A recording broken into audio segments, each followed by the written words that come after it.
Hello and welcome back. In this coding, we will talk about using AsyncIO with FastAPI for web development.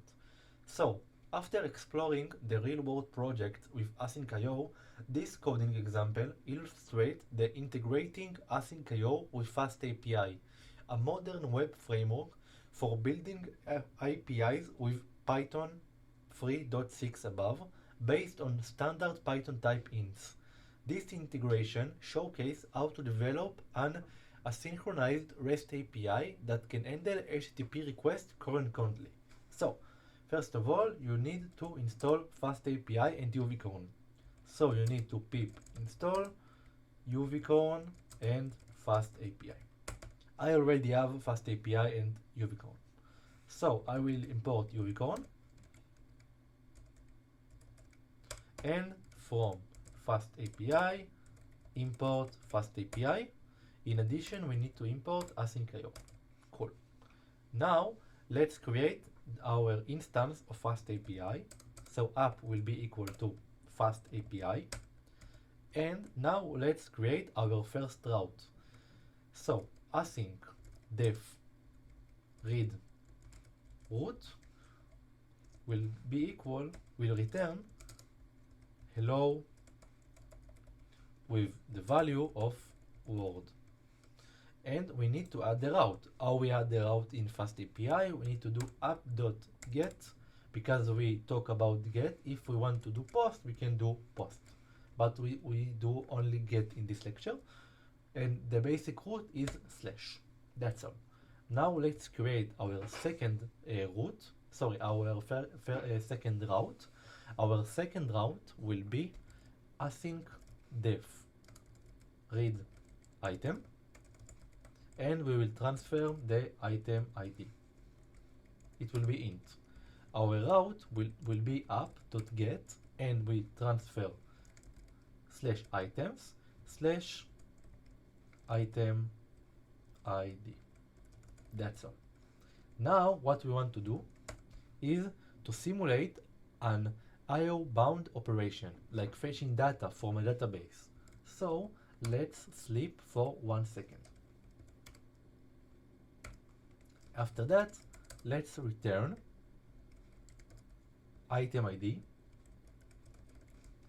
The value will be item ID, and let's return name.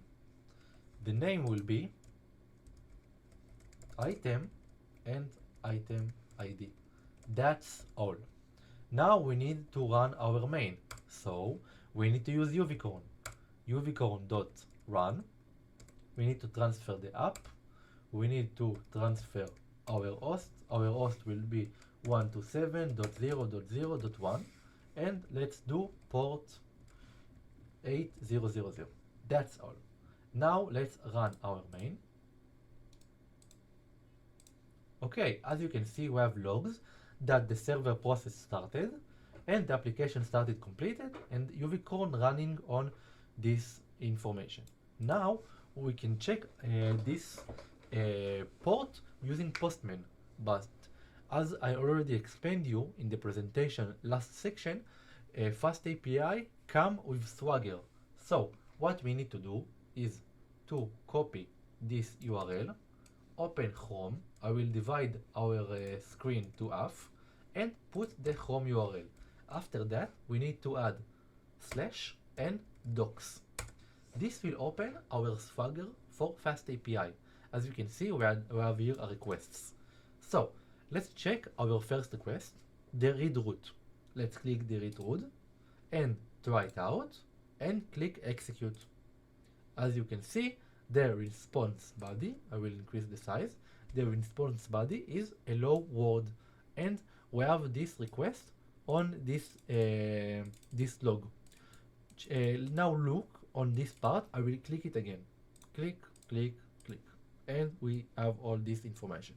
Now let's try the get of the items.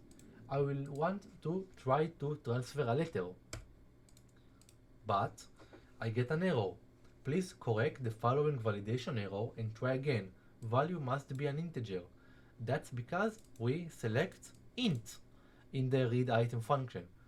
As I already explained, FastAPI come with validation. So let's change it to number 5 and let's click it. As you see, the code slept for 1 second, and we have a log of get items /5, and the output is item ID of 5 with a name of item 5. So let's explain all our code. We have the app equal to FastAPI. It's an instance of FastAPI is created, which serves as the web application. We have the asynchronous route handlers. The read route and the read item functions are defined with the async keyword, making them asynchronized. Then they can perform asynchronous operation like database queries or sending requests to external services without blocking the server. We can simulating the I/O operations. The read item function includes a wait of 1 second of sleep that can called to simulate an I/O bound operation, such as fetching data from a database. In addition, we have the part of running the app. The application is running using UVcorn. This command starts the server, making the API available for handling requests. So let's wrap it up. This example demonstrates us how FastAPI leverages AsyncIO to handle HTTP requests asynchronously, providing an efficient way to develop high-performance web applications and APIs. FastAPI's support for async and its seamless integration with AsyncIO make it an excellent choice for modern web development tasks that require concurrently. Okay, that's all for this lecture.